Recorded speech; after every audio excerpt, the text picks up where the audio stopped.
Hello everyone, आज हम बात करने वाले हैं एक क्राइम कॉमेडी ड्रामा सीरीज पर जिसका नाम है द जेंटलमैन। इस सीरीज में टोटल 8 एपिसोड्स हैं और आज की वीडियो में हम द जेंटलमैन के पहले 2 एपिसोड को कवर करेंगे और आने वाले पार्ट्स भी 2-2 एपिसोड्स के ही होंगे।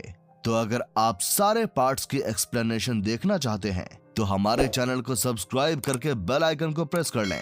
तो चलिए शुरू करते हैं। Episode 1, refined aggression.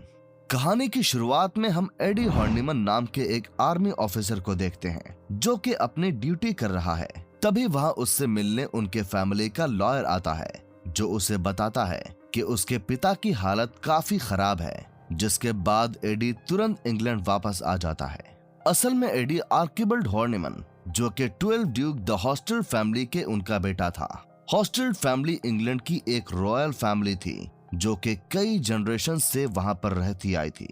एडी का घर एक शानदार महल था जहां उसका बड़ा भाई फ्रेडी उसका वेट कर रहा था। एडी के वापस आने पर सभी बहुत खुश हो जाते हैं, पर जब वो अपने पिता से मिलने आता है तो वो ऊपर से थोड़े नाराज होते हैं क्योंकि वो ड्यूटी करने की वजह से उनसे दूर चला गया था। उसके बाद वो उसे पूरे परिवार का ध्यान रखने के लिए कहते हैं और इसी के साथ उनकी वहीं डेथ हो जाती है। 12 ड्यूक के मर जाने से सभी बहुत दुखी थे। वहीं उनके फ्यूनरल के टाइम पर एडी को एक लड़की दिखाई दी जो कि उनकी फैमिली की नहीं थी, पर वो दूर से खड़े होकर उस फ्यूनरल को देख रही थी। पर अभी वो इस बात पर ज्यादा ध्यान नहीं देता है। इन सब के बाद बारी आती है प्रॉपर्टी डिस्ट्रीब्यूशन की, जिसका सभी को बेसब्री से इंतजार था। उनके लॉयर ने 12 ड्यूक की लास्ट विल पढ़ते हुए ये बताया कि उनके पुराने नौकर गॉफ्रे स्योकॉम्बे को एक आउट हाउस गिफ्ट किया गया है।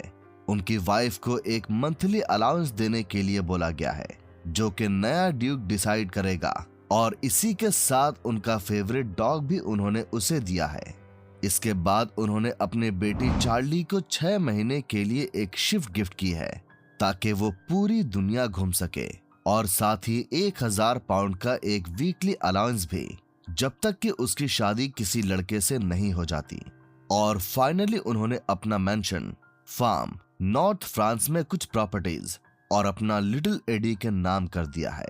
ये सब सुनकर सभी के होश उड़ जाते हैं क्योंकि किसी को भी ये उम्मीद नहीं थी कि एडी अगला ड्यूक बनेगा, क्योंकि वो तो हॉलस्टीड फैमिली का छोटा बेटा था और सालों से चले आ रहे रीति रिवाजों के अकॉर्डिंग फ्रेडी को नया ड्यूक होना चाहिए, तो फिर एडी कैसे नया ड्यूक बन सकता है।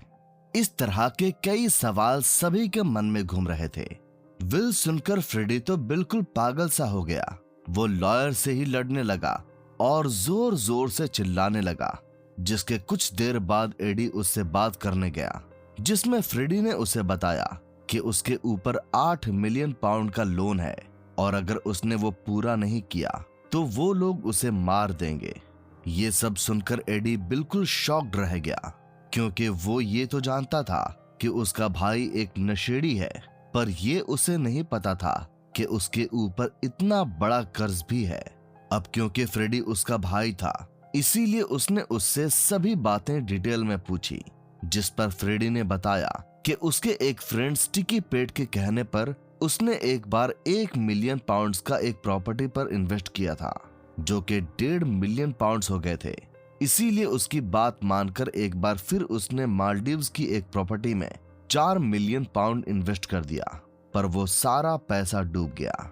पर आखिर 4 मिलियन पाउंड्स इन्वेस्ट करने के लिए फ्रेडी के पास पैसे कहां से आए? ये बात जब एडी ने उससे पूछी तो फ्रेडी ने बताया कि उसने ये पैसे टॉमी डिक्सन नाम के एक खतरनाक ड्रग डीलर से उधार लिए थे, जिसने टाइम पर पैसा ना मिलने पर उसका इंटरेस्ट के साथ वो पैसा 8 मिलियन पाउंड कर दिया है। ये सब सुनकर एडी के तो होश उड़ गए। वो जानता था कि भले ही वो लोग एक रॉयल फैमिली लाइफ जी रहे हैं जिसमें उनके पास एक आलीशान महल है, पर असल में ना तो उनका बिजनेस सही चल रहा है और ना ही उनके पास कोई और महंगी चीज है।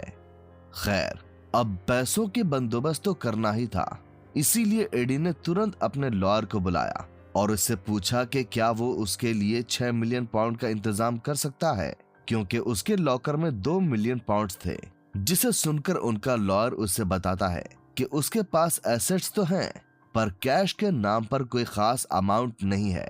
वो उन्हें उनकी एक अनमोल पेंटिंग बेच देने का सजेशन देता है, पर वो प्रोसेस काफी टाइम टेकिंग था।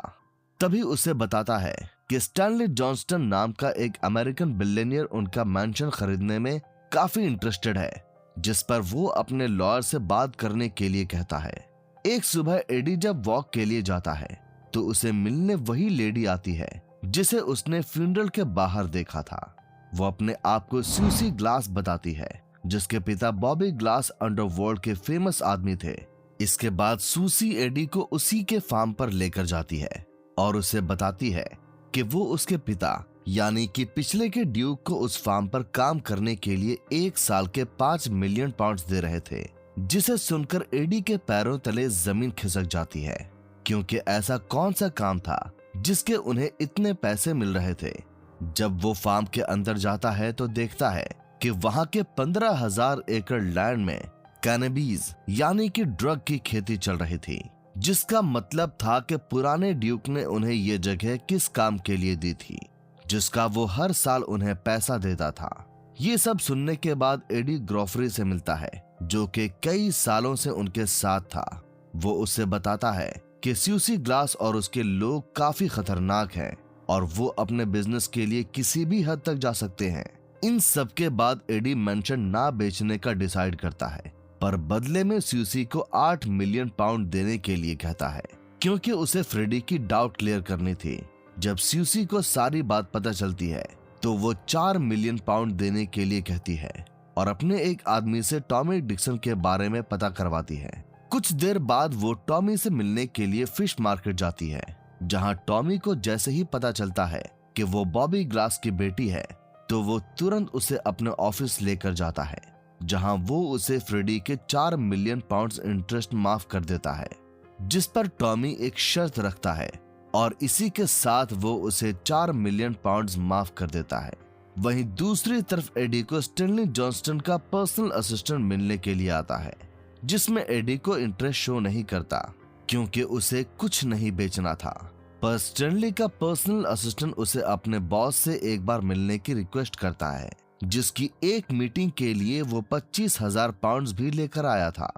ये सब देखकर एडी स्टैनली से मिलने जाता है, जो उससे कहता है कि वो उसके मैंशन की मुंह मांगी कीमत देने के लिए तैयार है, क्योंकि वो एक हिस्टोरिकल जगह है। पर एडी ये डील नहीं मानता है। वहीं बात करते वक्त एडी उसे अपनी वाइन कलेक्शन के बारे में बताता है। अब क्योंकि स्टैनली वाइन का बड़ा फैन था, इसीलिए उसकी सभी वाइन्स खरीद लेते हैं और इसी के साथ अब उनके पास फ्रेडी के डाउट पूरा करने के लिए सारे पैसे हो जाते हैं। पर जब एडी वापस घर जाता है तो वो देखता है कि लॉकर के सभी पैसे गायब हो चुके हैं, जिसके बाद वो फ्रेडी को कॉल करता है, जो उसे बताता है कि उसने एक बार फिर स्टिकी पेट के कहने पर एक फाइट में 2 मिलियन पाउंड इन्वेस्ट कर दिए हैं। ये सुनकर एडी और सूसी एक साथ वहां पर जाते हैं, पर एडी अपना पैसा बचा नहीं पाता है, जिससे वो काफी परेशान हो जाता है। ये सब देखकर अगली सुबह सूसी स्टिकी पेट को पिटवाती है और उसके घर से सारा पैसा वापस ले लिया जाता है, क्योंकि असल में उसने ये पैसे लगाए ही नहीं थे, बल्कि वो फ्रेडी को धोखा दे रहा था। इन सब के बाद अगले दिन टॉमी अपने पैसे लेने एडी के मैंशन आता है, जहां वो अपने अकाउंटेंट जेथरो के साथ आया हुआ था। वो अपने साथ एक मुर्गे की कॉस्ट्यूम भी लाया था, क्योंकि यही उसकी शर्त थी। असल में वो चाहता था कि फ्रेडी मुर्गे की तरह उसे माफी मांगे और वो उसकी वीडियो शूट करे, जो कि फ्रेडी को पहले तो मंजूर नहीं था, पर एडी के कहने पर वो ये करने के लिए तैयार हो गया था। एक तरफ पैसों का कैलकुलेशन शुरू होता है, वहीं दूसरी तरफ फ्रेडी भी कॉस्ट्यूम पहनकर डांस करना शुरू कर देता है। फ्रेडी पूरी कोशिश कर रहा था, पर टॉमी को उसकी एक्टिंग पसंद नहीं आ रही थी। वो फ्रेडी को हर तरह से जलील करने की कोशिश कर रहा था। फ्रेडी मन ही मन रो रहा था। वो बहुत ही ज्यादा बेइज्जत हो रहा था, पर की मदद से वो ये सब बर्दाश्त करता गया। कुछ देर बाद जब टॉमी नहीं माना तो फ्रेडी टॉयलेट के बहाने अंदर गया और उसने कुछ लिए और एक राइफल के साथ बाहर आकर टॉमी को मार दिया। और इसी के साथ ये एपिसोड यहीं खत्म हो जाता है। एपिसोड 2, टैकल टॉमी वू वू। एपिसोड की शुरुआत में हम जेथरो, वो अकाउंटेंट जो कि टॉमी के साथ आया हुआ था, उसे देखते हैं। काउंटिंग खत्म होने के बाद जब वो पीछे देखता है तो उसे वहां बहुत सा खून नजर आता है, जिसे देखकर वो समझ जाता है कि टॉमी मर चुका है। वो वहां से भागने की कोशिश करता है, जिस बीच उसे फ्रेडी देख लेता है। अब फ्रेडी, एडी और ग्रोफी उसे मिलकर पकड़ने लगते हैं। जंगल में आकर जेथरो किसी से कांटेक्ट करने की कोशिश करता है, पर नेटवर्क ना होने की वजह से वो बात नहीं कर पाता है। तभी भागते हुए वो एक ट्री ब्रांच से टकरा जाता है और जोर से चिल्लाता है, जिसकी आवाज सुनकर सभी उस तरफ जाते हैं और वो पकड़ा जाता है। फ्रेडी उसे भी मारने वाला था, पर एडी उसे रोक लेता है और उसे अपने फार्म में बंद कर देता है। वहां वो लोग सूसी के सुपरवाइजर जिमी को उस पर नजर रखने के लिए कहते हैं। एडी घर वापस आकर अपने भाई को एक थप्पड़ भी मारता है और उसे कहता है कि अब उसे एक बार फिर वही मुर्गे वाला डांस करना होगा, जिस पर वो मान जाता है। असल में एडी के माइंड में एक प्लान था, जिसके चलते वो और सूसी मिलकर एक स्टोरी बनाते हैं। वो सोचते हैं कि जब टॉमी का भाई उसे ढूंढते हुए आएगा तो वो उन्हें बताएंगे कि टॉमी और जेथरो के बीच कुछ बहस हो गई थी, जिस वजह से जेथरो ने टॉमी को मार दिया और खुद पैसा लेकर भाग गया। इन सब के बाद सूसी फ्रेडी की बॉडी डिस्पोज करने के लिए अपने एक खास आदमी फेलिक्स को बुलाती है, जो वहां आकर बताता है कि वो बॉडी 4 पार्ट्स में ब्यूरी करेंगे ताकि वो जल्दी डिकम्पोज हो जाए। वहीं दूसरी तरफ एडी को एक बार फिर स्टैनली जॉनस्टन की तरफ से एक पार्टी इनविटेशन आता है, जिसमें सूसी भी उसके साथ चलने को बोलती है। एडी जेथरो को मारना नहीं चाहता था, इसीलिए वो उसे देश से बाहर भेजने के लिए उसका पासपोर्ट उसके फ्लैट से लेने के लिए जाता है, जहां डिक्सन का हेंचमैन पहले से ही उस फ्लैट में मौजूद होता है, जो कि म्यूजिक सुन रहा होता है। एडी उसे पता लगे बिना पासपोर्ट लेने की कोशिश करता है, पर तभी उसका पैर म्यूजिक सिस्टम के वायर पर पड़ जाता है, जिससे म्यूजिक हेडफोन से हटकर लाउडी बजने लगता है। इन सब से हेंचमैन एडी को देख लेता है और उन दोनों के बीच एक फाइट शुरू हो जाती है। कुछ देर बाद एडी हेंचमैन को जान से मार देता है, पर इससे उसे भी एक गोली लग जाती है, जिसके बाद रेडी होकर एडी स्टैनली जॉनस्टन की पार्टी में जाता है, जहां सूसी पहले ही उसका इंतजार कर रही होती है। स्टैनली के सामने एडी सूसी को अपना एंटीक मटेरियल एक्सपर्ट बताता है।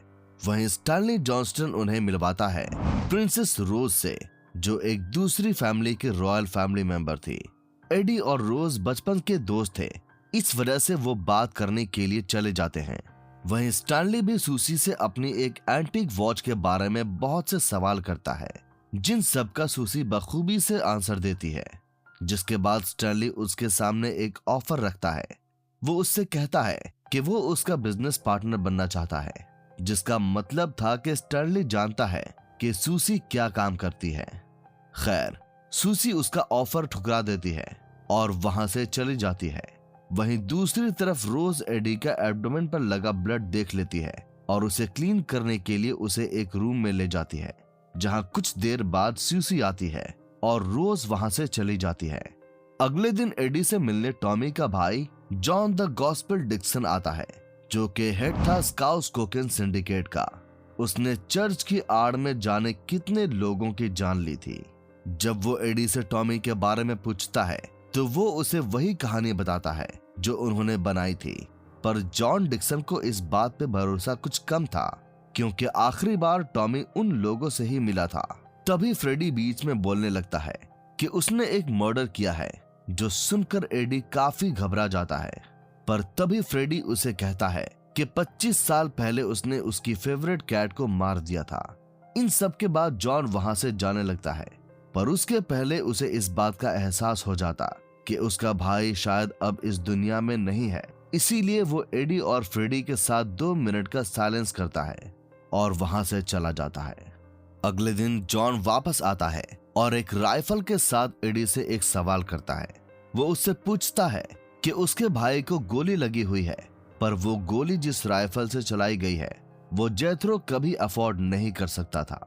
जो उसके पास वो आई कहां से, जिस पर एडी ये मान लेता है कि वो राइफल उनकी ही है और शायद जेथरो ने उसे चुरा लिया होगा। जॉन को टॉमी के फोन में वो मुर्गा वाला वीडियो भी मिला जो उन लोगों ने बाद में शूट किया था। पर तभी जॉन एक और सवाल करता है।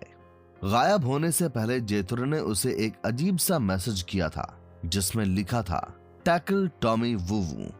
अब इसका मतलब ये है कि ये किसी को समझ में नहीं आ रहा था। कुछ भी पता ना लगने पर जॉन उस राइफल के साथ लेकर वापस चला जाता है, जिसके बाद एडी सूसी के पिता बॉबी ग्लास से मिलने के लिए जाता है, जो कि एक ओपन प्रिजन में रहते थे। जब एडी वहां जाता है तो शॉक्ड रह जाता है क्योंकि वो जगह किसी लग्जरियस विला से कम नहीं थी। असल में बॉबी के नाम और स्टेटस की वजह से उसे ये स्पेशली ट्रीटमेंट मिल रहा था। खैर, कुछ देर इधर उधर की बातें करने के बाद एडी ने बॉबी से उसका फार्म खाली करने का डिमांड किया, जिसके बदले वो उसे ज्यादा पैसे देगा और वो अभी उस बिजनेस से कमा रहे हैं। ये सब सुनकर सूसी नाराज हो जाती है क्योंकि वो एडी को सिर्फ अपने पिता से मिलवाने लाई थी, ना कि कोई बिजनेस डील करवाने। पर एडी की बातों पर न जाने क्यों बॉबी अग्री हो जाता है। कुछ दिनों बाद एडी जेथरो को 2 मिलियन पाउंड के साथ ऑस्ट्रेलिया के लिए भेज देता है ताकि वो उसकी जिंदगी बचा सके। पर क्योंकि सूसी कभी सुराग नहीं छोड़ती, इस वजह से वो उस शिप पर फ्लिक्स को भी भेज देती है, जिसका मतलब था कि जेथरो भी नहीं बचेगा। और इसी के साथ ये एपिसोड यहीं खत्म हो जाता है। तो दोस्तों, ये था द जेंटलमैन वेब सीरीज का पार्ट 1, जिसमें हमने पहले 2 एपिसोड पे बात की। अब आने वाले पार्ट 2 में हम एपिसोड 3 और एपिसोड 4 पे बात करेंगे। पार्ट 2 जल्दी से जल्दी देखने के लिए कमेंट करें पार्ट 2, और जल्द से जल्द हम आपके लिए अगले पार्ट को लेकर आएंगे। अगर आपको ये वीडियो अच्छी लगी हो तो इसे लाइक करें और चैनल को सब्सक्राइब करें। मिलते हैं अगले वीडियो में, तब तक के लिए पीस आउट।